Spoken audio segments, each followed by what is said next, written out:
दोस्तों इस वीडियो को देखने के बाद काफी हिंदू लोगों के पैरों तले जमीन खिसक जाएगी। एक अकेले आदमी ने अपनी हिंदू नदी के बारे में ऐसा सच दिखाया है जो अपनी सरकार कभी नहीं दिखा पाएगी। ध्यान से सुनना, इस आदमी का नाम है जेरेमी वेड, जो कि एक बहुत बड़ा बायोलॉजिस्ट है, जो कि अलग अलग देशों में जाता है और वहां के इन्वायरमेंट पर रिसर्च करता है। जब इसने अपने भारत की गंगा नदी पे रिसर्च किया और उसके जल का क्वालिटी टेस्ट किया तो उसमें हैरान कर देने वाली बात सामने आई।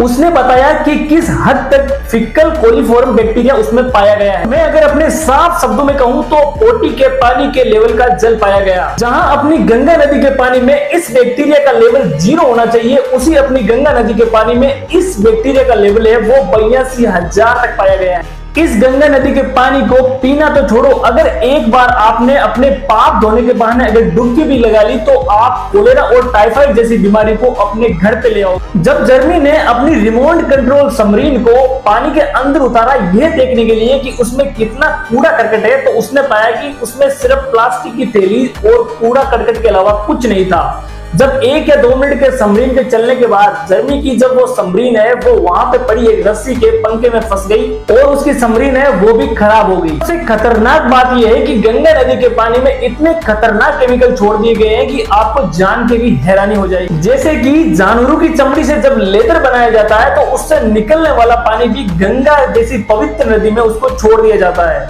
जहां हम अपने जीवन के सारे पाप गंगा में धोने के लिए जाते हैं तो ये क्यों नहीं सोचते कि गंगा साफ है या नहीं। जब हम ये चीज नहीं सोचते तो सरकार को भी घंटा फर्क नहीं पड़ता है इस चीज से।